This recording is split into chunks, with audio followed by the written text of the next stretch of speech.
That's why this morning's release of our government's unclassified estimate of what took place in Syria is so important. Its findings are as clear as they are compelling. I'm not asking you to take my word for it. Read for yourself, everyone, those listening, all of you, read for yourselves the evidence from thousands of sources, evidence that is already publicly available. And read for yourselves the verdict reached by our intelligence community about the chemical weapons attack the Assad regime inflicted on the opposition and on opposition-controlled or contested neighborhoods in the Damascus suburbs on the early morning of August 21st.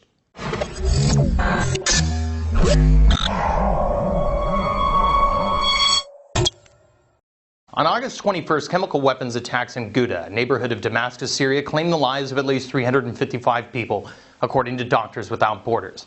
What we all saw was an inordinate amount of children, scenes of which went viral on the internet and propelled the United States to send 5 destroyers to the eastern Mediterranean with an undisclosed number of nuclear submarines, all of which are laden with cruise missiles, all ready to send a clear message to Bashar al-Assad of Syria that chemical weapons use was crossing the red line President Barack Obama drew 1 year ago. While on Monday, Secretary John Kerry and his U.S. State Department claimed Assad's guilt was a judgment already clear to the world, other mainstream media outlets disagreed, reporting that there was no smoking gun and that the evidence was no slam dunk. In fact, the evidence was all based off a report and analysis of Israeli Surveillance Unit 8200, our equivalent of the NSA, not exactly an uninvolved actor in the region.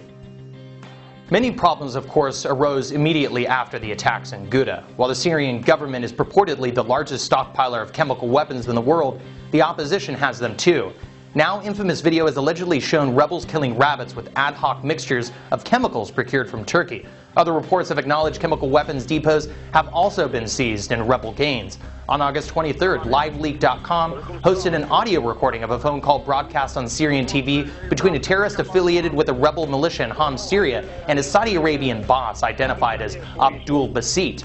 The phone call indicates rebel-affiliated terrorists in Syria, not the Assad government, launched the chemical weapons attack in Deir Balba in Homs, Syria, one of some 14 alleged chemical attacks pinned on President Bashar al-Assad. WorldNet Daily hosts a litany of these YouTube videos showing rebels handling chemical ordnance and alleged nerve gas missiles. Adding to the confusion is also the potential use of Muammar Gaddafi's stockpiles, which were at one time feared to have fallen into the wrong hands, at the very least left unsecured amidst the NATO-backed no-fly zone and the ensuing melee during the revolution in Libya. The concern his weapons were transferred to Syria was highlighted in the Benghazi affair, and further supported by Bill Gertz, who recently reported that 20% of the Mujahideen doing the majority of the fighting in Syria are from Libya.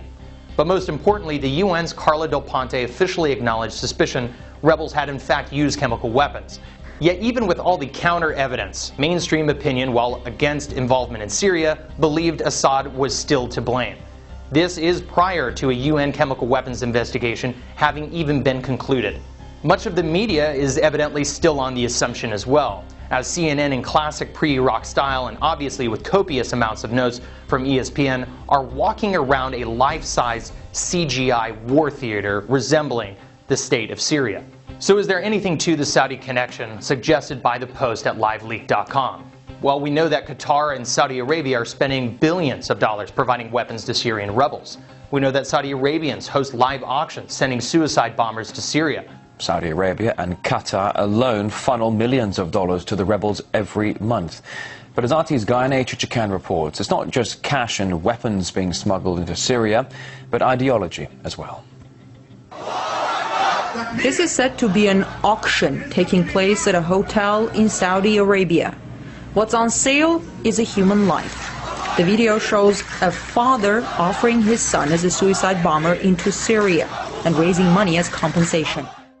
We know that geopolitical interests of these two predominantly Sunni nations stand in sharp contrast to that of Lebanon, Syria, Iraq, and Iran, all of which are Shia, and in the case of the latter three have recently signed a $10 billion gas pipeline leading directly through Syria itself. This undercuts, as we covered in our interview with Eric Draitser yesterday, Qatari and Saudi energy interests.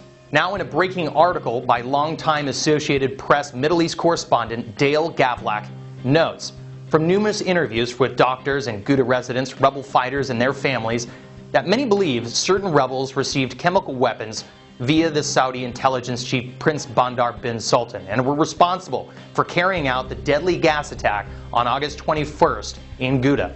26 rebel fighters lost their lives that day, and according to Gavlak, it's because these fighters weren't properly trained in handling the weapons given to them.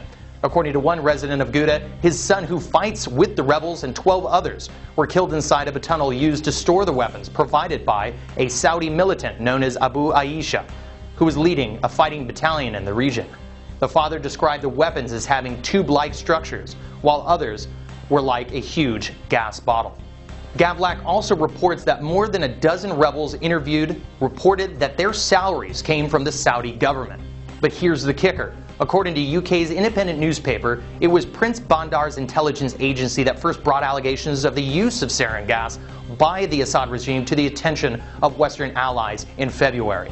Now, the Iraq parallels have been hammered home in the last 72 hours, to be sure, so some might say it's appropriate that Prince Bandar, or Bandar Bush as he was called in those days, is back in the narrative. And if this report proves true and accurate, Barack Obama, just like George W. Bush, the CIA, and Colin Powell, will have bought into the sweet, crude, scented lies by a man who's outlasted popes and presidents. And rather than further humanitarian goals and a responsibility to protect, American strikes will have advanced Saudi Arabia's top foreign policy goal, according to the Wall Street Journal, of defeating Assad and his Iranian and Hezbollah allies.